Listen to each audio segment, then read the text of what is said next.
Hello everyone and welcome back to our Foundation of Economics course.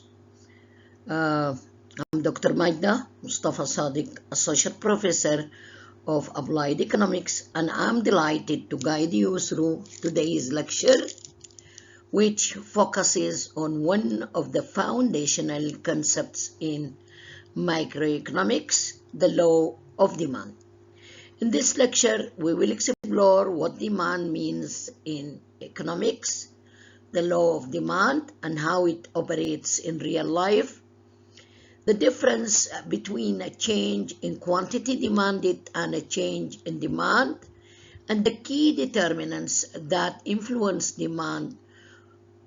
And we will also use real-world examples and symbol graphs to help you visualize how demanders react to price changes. So, by the end of this lecture, you will be able to understand why prices go down and there is less demand, and why prices tend to rise when something becomes more desirable. These are everyday observations, but now you will be able to explain them using economics reasoning. Let us. A market at its core, a market is any agreement that allows buyers and sellers to interact and exchange goods and services. So the key idea here is interaction, a place or system where the buyers and sellers meet, agree on prices, and complete a transaction.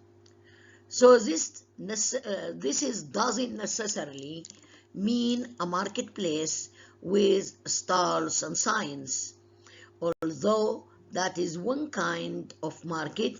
So what are the role of buyers and sellers in any market? Buyers as a group determine demand, and this means that their needs, preferences, and willingness to pay form what we call the demand curve.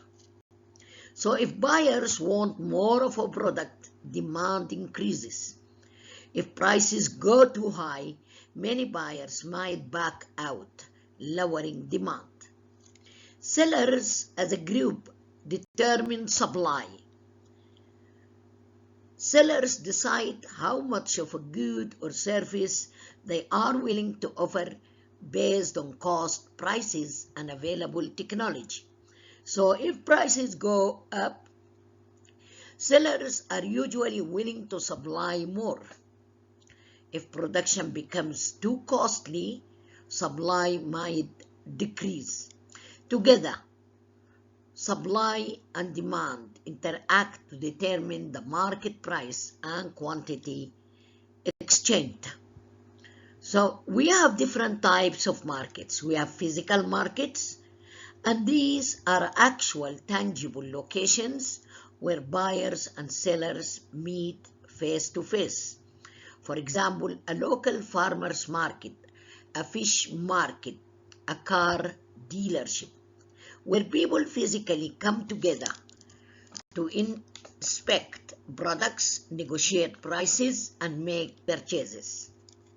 We have also virtual or non-physical markets, and these are online platforms or digital systems where transactions happen without physical presence. Examples: eBay, where buyers bid for items from around the world; Amazon, where sellers list products and buyers order them from home. We have also financial markets where stocks and bonds are sold. So there is interaction between buyers and sellers to exchange goods and services. A market is where buyers and sellers interact, where buyers determine demand, sellers determine supply. Markets can be physical like shops or virtual like Amazon. All markets work to set prices and allocate resources. Okay, let us come and explain the key economic concept, demand. What is demand? It's all about the quantity of a good or service that consumers are both willing and able to buy at various prices. There is two conditions here, willing and able. Willing means they have the desire. Able means it is affordable or they have the income. Okay, so we have to put two underlines, or we have to underline the two words willing and able. So there should be willingness and ability to buy at various prices over a specific period of time. Picture yourself at a store deciding whether to buy a coffee, a phone, or maybe a new pair of shoes. Your choice depends on the price and your ability to pay for it. So you can imagine someone in a shop or in a store or a mall deciding whether to buy a coffee, a phone, or maybe a new pair of shoes. So his choice depends on the price of these products and his ability to pay for it. So demand is a cornerstone of how markets work. It directly affects how much of a product is made and what price it is sold at. When we talk about quantity demanded, we are referring to the exact amount of that good or service people are ready to purchase at a particular price. For example, if coffee is $2 a cup, you might buy 2 cups.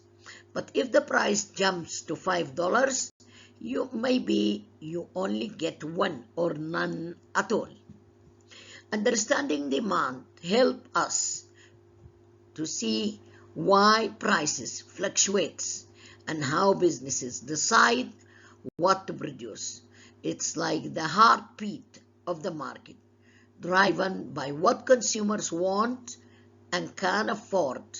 Stay tuned for more on how demand shapes our economy in the next slide. Let us come to the law of demand. And the law of demand is a simple but a powerful idea that helps us understand how consumers behave in a market. The law of demand states that as the price of a good or service increases, the quantity demanded decreases, assuming all other factors stay constant. This condition, where everything else remains unchanged, is what economists call ceteris paribus. When the price of a good drops, the quantity demanded increases, again assuming those other factors like income, taste, or preferences do not change. So why does this happen? Think about it. If the price of your favorite coffee jumps from $3 to $6, you might cut back on how often you buy it. Maybe you are going to make it at home instead. But if the price drops to $2, you are likely to grab it more often. That is the law of demand in action. This relationship between price and quantity demanded can be shown visually on a graph in the next slides or in the coming slides. And this graph is a downward sloping demand curve, where on the vertical axis we have the price and on the horizontal axis we have the quantity demanded. As the price goes up, the quantity demanded slides down the curve, and as the price falls, the quantity demanded moves up So it's a clear negative relationship between price and quantity demanded. The law of demand is a cornerstone for understanding markets, pricing, and consumer behavior. It's why business carefully consider pricing strategies and why sales or discounts can boost demand.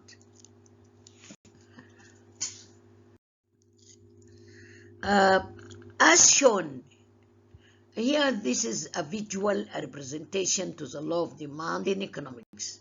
So as shown, when the price goes up, the first yellow arrow, as indicated by the yellow upward arrow, then the demand goes down, shown by the green downward arrow.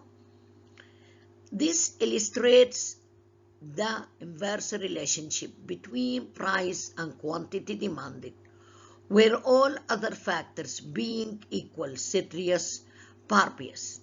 So a higher price leads to lower demand, and a lower price, as shown in the second picture, the yellow or the downward yellow arrow, where price goes down, then the green arrow which goes or which is upward, shown higher demand. So when prices goes down, demand goes up, and when prices goes up, demand goes down. So this depicted with a downward sloping demand curve on a graph, or the inverse relationship between price and quantity demanded. So this concept here, or these pictures, aligns with the downward sloping demand curve that will be seen in the next slides. Let us come to demand schedule. And what do we mean by demand schedule? Demand schedule organizes this showing the specific quantities demanded at each price level. This tool helps us understand consumer preferences and predict market behavior. So, to make this concrete, let us consider Hannah's demand for ice cream. Imagine we are studying how much ice cream Hannah would buy at different prices. So we might construct the table as shown here, where the price of ice cream starts from $0 to $6, and the quantity of ice cream demanded started from 16 and goes down to 4.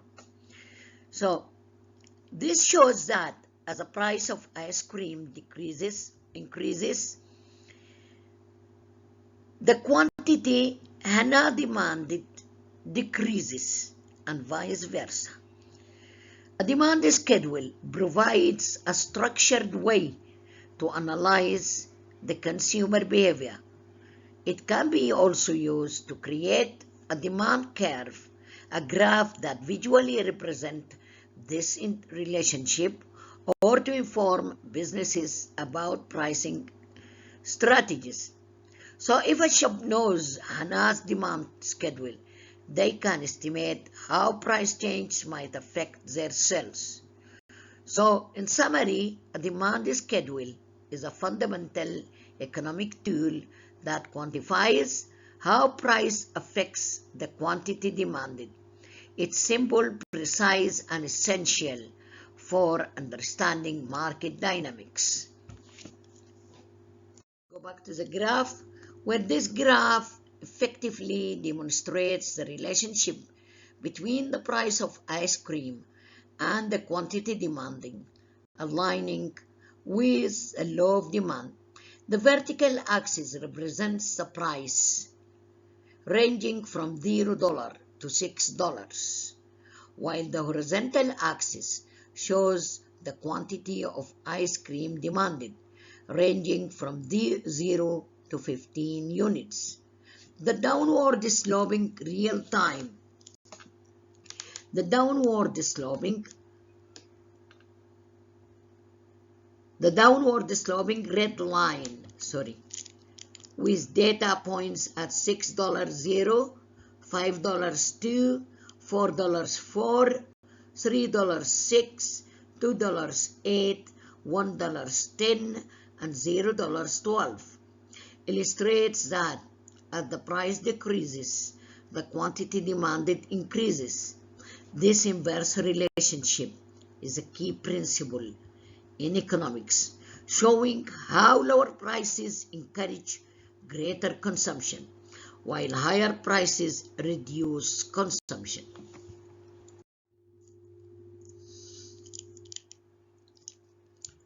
So let us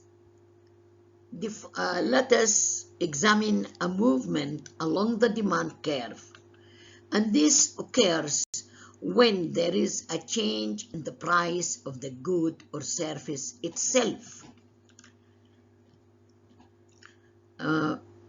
For example, this will lead to change in the quantity demanded. For example, if the price of apples decreases, consumers may buy more apples, moving to a different point on the same demand curve. This is called a change in quantity demanded. It's a direct response to a price change, and it assumes all other factors like income or preferences remain unchanged.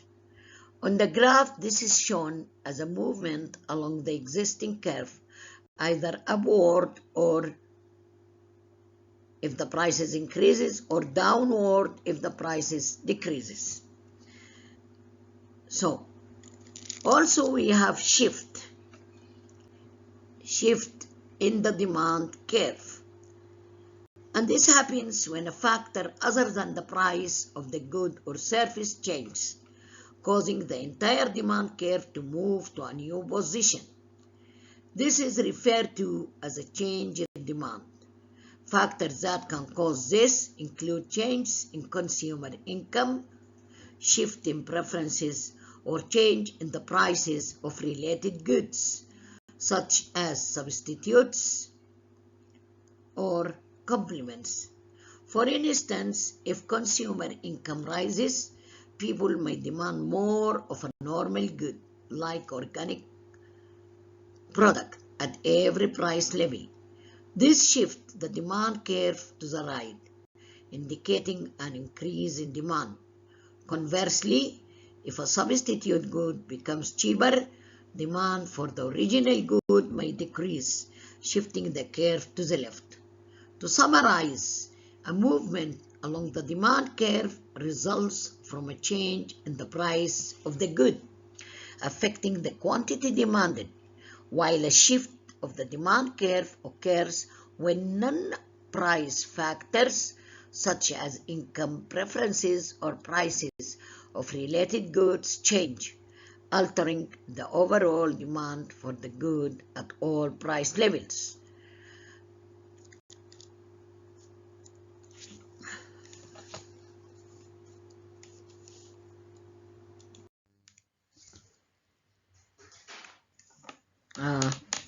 Let us now go to discuss what do we mean by a movement along the demand curve. And a movement along the demand curve occurs when there is a change in the price of the good, leading to a change in the quantity demanded, as we have discussed in the previous slide. This is distinct from the shift of the demand curve, which happens when non-price factors like income or preferences change. So here we are focusing solely on price-driven changes. Let us consider the effect of a decrease in price according to the law of demand. When the price of good falls, consumers tend to demand a greater quantity of that good, So on the demand curve, as you see here, using the yellow arrow or the blue arrow, a decrease in price as shown by the blue arrow from 800 price to 500, and this will cause an extension in the quantity demanded according to the law of demand. So on the demand curve, this is represented as a movement downward along the curve to a new point where the price is lower and the quantity demanded is higher.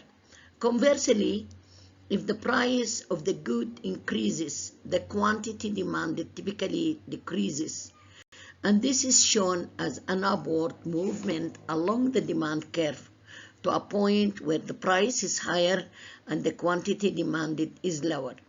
And this can be shown in the attached graph using the yellow arrow where the price rises from 800 Sudanese pounds or dollars or whatever is to 1,100 pounds, causing a contraction in the quantity demanded from 80 units to 60 units. So these movements reflect how consumers respond to price change, while all other factors such as taste or income remain unchanged. So to summarize, only a change in the price of a good causes a movement along the demand curve. A decrease in price leads to an increase in quantity demanded. An increase in price leads to a decrease in quantity demanded. These movements do not shift the curve. They simply trace different points along the existing curves.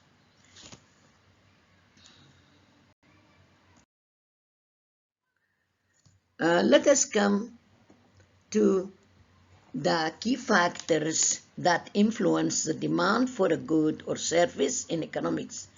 These known as the determinants of demand. These factors explain why consumers choose to purchase certain quantities of a product at specific prices. Let us break them down in a clear and systematic way. Let us first start by price of the good or service, or what is called on price. The on price of a product is the most direct determinant of demand. According to the law of demand, as the price of a good decreases, the quantity demanded typically increases, assuming all other factors remaining constant, vice versa. This inverse relationship reflects consumer sensitivity to price change. For example, if the price of apples falls, people are likely to buy more apples. The second factor or the second determinant is income. A consumer's income significantly affects their purchasing power. As income rises, demand for most goods called normal goods tend to increase because people can afford to buy more. Conversely, demand for inferior goods, those are products whose demand decreases as income rises, like low-cost instant noodles. Demand may fall as consumers opt for highly quality alternatives. For instance, with higher income, a person might choose fresh pasta over instant noodles. So instant noodles can be called inferior good, while fresh pasta can be called normal goods. The third determinant, the prices of related goods. The prices of related goods, such as substitutes and complements, also shape demand, where substitutes are goods that can replace each other, like tea and coffee. If the price of coffee rises, consumers may switch to tea, increasing the demand for tea, while complements, on the other hand, are consumed together, like smartphones and phone cases. If the price of smartphones decreases, demand for phone cases may rise as more people buy phones. Taste and preferences. Consumer taste and preferences influence demand based on individual or societal values, trends, or cultural factors. If a product becomes more popular due to advertising, social media, or changing consumer priorities, demand for it increases. For example, growing awareness of environmental concerns may boost demand for eco-friendly products like reusable water bottles. The fifth determinant, expectations about the future. Consumers' expectation about future prices, income, or availability can shift demand. If people expect the price of a good such as gasoline to rise in the near future, they may purchase more now, increasing current demand. Similarly, if consumers anticipate higher future income, they may demand more goods today. The sixth determinant, number of buyers. The size of the market or the number of potential buyers directly impacts demand. A large population or an increase in consumers interested in a product will raise demand. For example, if a new fitness trend attracts more people to buy running shoes, the overall demand for running shoes increases. Let us come again to what do we mean by inferior versus normal goods. As mentioned earlier, normal goods see increased demand as income rises, while inferior goods experience a decline. This distinction helps explain consumer behavior across income levels.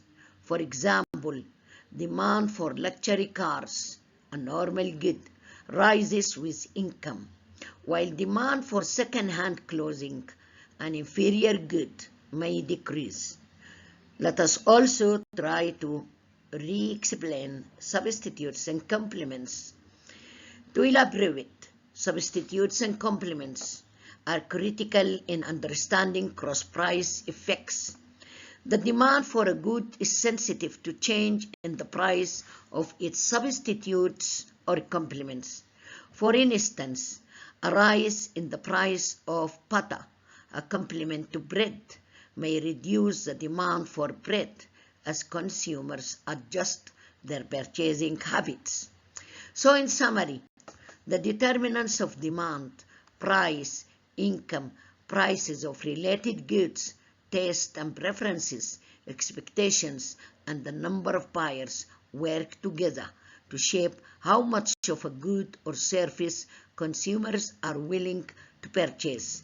So by understanding these factors, we can better predict and analyze consumer behavior in the market.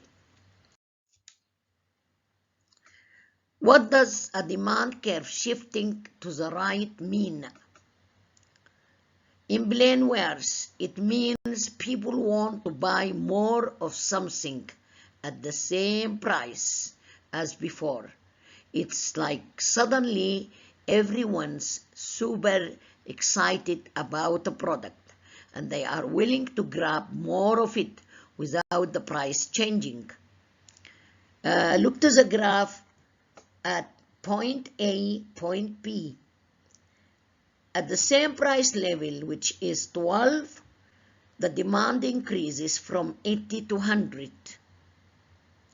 So this is called an increase in demand. But why does this happen? Let us break it down with some examples. Imagine you are selling cups of coffee at $3 each. And on normal day, you sell 50 cups. Now something changed that make people want more coffee at that same price, $3. Maybe a new study comes out saying coffee makes you super focused and productive. Suddenly everyone's buzzing about coffee. And now you are selling 80 cups a day at $3. That is your demand curve shifting to the right. People want more at the same price. So look again to the graph with the original demand curve, D, and a new curve to the right, D2, with arrows pointing to the increased quantity, the black here arrows. Let us try another example. Say you are selling snacks or selling Snickers for $50 a pair, and you are usually sell 100 pairs a month. Then a super popular celebrity is spotted wearing those exact Snickers. Boom, everyone wants them now. And at $50, you are selling 150 pairs a month. That is another rightward shift because demand went up. What causes these shifts? It is not the price of the product itself that would just move us along the same curve. Instead, it's other factor called determinants of demand or non-price factor. For example, taste and preferences. Like our coffee example, if people suddenly love something more, like coffee or Snickers, demand increases. Income also may shift demand to the right or to the left. Income, if people get richer, they might buy more of a product. Imagine everyone gets a raise in income and starts buying more fancy coffee. Population. If more people move to your town, more people might want your coffee or Snickers. Price of related goods. If tea gets super expensive, people might switch to coffee, increasing coffee demand. Expectations.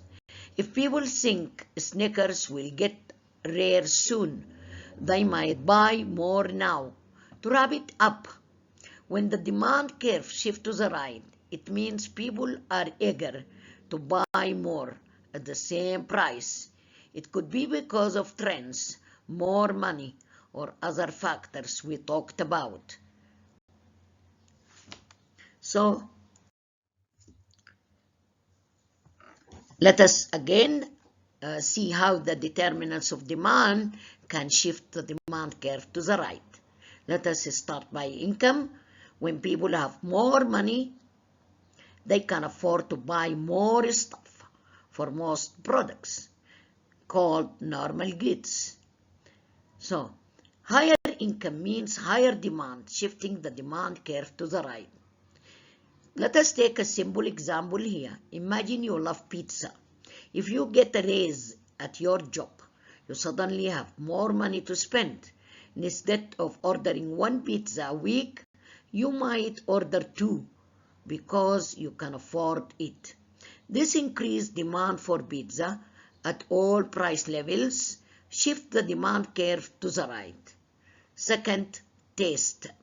What it means when people's preferences change and they start liking a product more, they will want to buy it more often, shifting the demand curve to the right. Let us say plant-based burgers suddenly become super trendy because people see celebrities eating them or hear they are better for the environment. More people start craving plant-based burgers instead of regular ones. So demand for them goes up, even if the price stays the same at the same level. 3. Advertising. Good advertising makes people aware of a product and convince them to want it, increasing demand and shifting the curve to the right. Think about a new smartphone. A company launches a flashy ad campaign showing how the phone takes amazing photos and has cool features. Suddenly, everyone wants it even if the price is high. The ads create excitement, so more people line up to buy it. So when people have more income, start loving a product more, or get excited by awesome ads, they want to buy more of it at every price. That is what shifts the demand curve to the right, whether it's more pizza, trendy burgers, or shiny new phones. These factors make people demand more. Also, the prices of other goods. How prices of other goods, specifically substitutes and complements, affect demand and shift the demand curve to the right. In simple terms, I will use clear example to make it engaging and easy to understand. Let us start by substitutes. When one good replaces another, what these are products you can use instead of each other. Think of Coke and Pepsi, or butter and margarine. If the price of one substitute goes up, people are more likely to buy the other, increasing its demand and shifting its demand curve to the right. Another example is coffee and tea. Imagine you love drinking coffee every morning, but the price of coffee suddenly shoots up to $10 a cup. Meanwhile, tea is still affordable at $2 a cup. What do? You might switch to tea because it's cheaper and still gives you that morning boost. So when coffee's price rises, more people start buying tea. This increases the demand for tea, and the demand curve for tea shifts to the right because people want more tea at every price. Complements, the goods that go together. These are products you use together, like peanut butter and jelly, or phones and phone cases. If the price of one complement goes down, people are more likely to buy both, increasing demand for both and shifting their demand curve to the right. So, let us come to the factors that shift the demand curve to the left.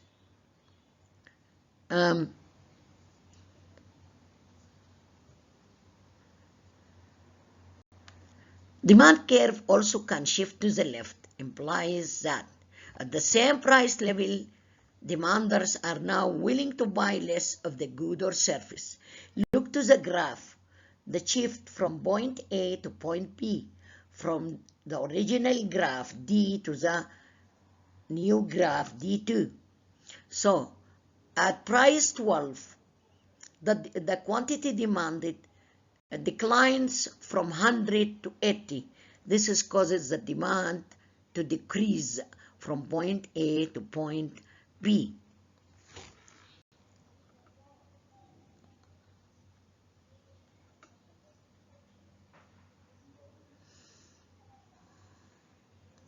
So sometimes the entire demand curve moves to the left, which means less demand, the same price. This happens because of factors other than price that call determinants of demand, like income and taste and preferences, the one that we. So if lower income reduce the purchasing power, decreasing demand for normal goods and shifting their demand curves to the left. And taste, changing preferences away from product. If people do not like the product anymore, this will decrease demand as fewer consumers desire it. So this will shift the demand curve to the left. So lower income reduce purchasing power. Taste also reduce the demand. When people have less money, they can't buy as much stuff, and this is called reduced purchasing power. For normal goods, products we buy more of when we are earning more. So lower incomes mean people cut back. Imagine you love buying fancy coffee from a cafe like a $5 latte. If you lose your job or take a pay cut, you might not have the extra cash for those coffee anymore. Instead, you might make coffee at home to save money. So demand also can drop if people's taste or preferences change and they just do not want the product anymore. So if fewer people desire something, they are less likely to buy it, no matter the price. Let us say skinny jeans were super trendy last year and everyone wanted them. But this year, fashion trends shift and now everyone's into baggy jeans. Instead, even if skinny jeans are on sale, fewer people want them because they are out of style. Stores see less demand for skinny jeans at every price. So the demand curve for skinny jeans shift to the left.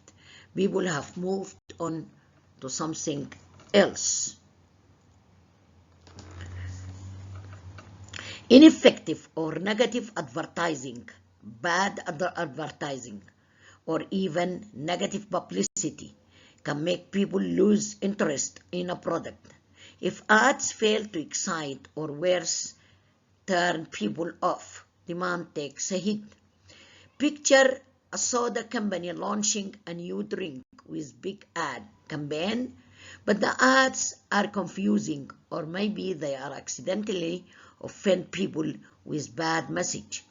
Suddenly customers think, I don't trust this brand anymore, and they stop buying the soda. Or imagine a news story breaks about the soda having too much sugar, scaring people away. Either way, fewer people want the soda at any price, so the demand curve for that soda shift left. So there you have it. Lower incomes, changing preferences, and bad advertising can all make people want less of a product, pushing the demand curve to the left. We have also prices of other goods, substitutes, and complements can shift the demand curve to the left. As we have explained before, substitutes are products you can use instead of another product. If the price of a substitute goes down, people are more likely to buy the cheaper substitute, so demand for the original product drops. Imagine you are choosing between two similar things. If one gets cheaper, you will probably pick that one, and the other thing gets left behind. Think of Coke and Pepsi. They are substitutes because they are similar drinks. If Pepsi's price drops, more people might buy Pepsi instead of Coke. So this means fewer people want Coke. Demand for Coke decreases. And on a graph, the demand curve for Coke shifts to the left. Complements are products you use together. If the price of one complement goes up, it makes both less appealing, so demand for both drops. Think of two things that goes hand in hand. If one gets too expensive, you might not buy either of them. Just like the CPU and the monitor, or monitors and mouses. They are complements. Think of a peanut butter and jelly. They are complements because people often use them together for sandwiches.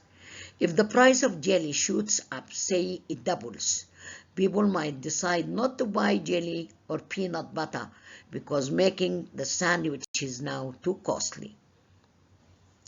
So when similar products gets cheaper, people switch to it and demand for the original product falls. So demand curve shift to the left. As I told you, Pepsi gets cheaper, so Coke demand drops. But when one bird product gets pricier, people buy less of both. So demand for both falls, curve shift left. As the example we have mentioned before, jelly gets expensive, so people buy less peanut butter and jelly.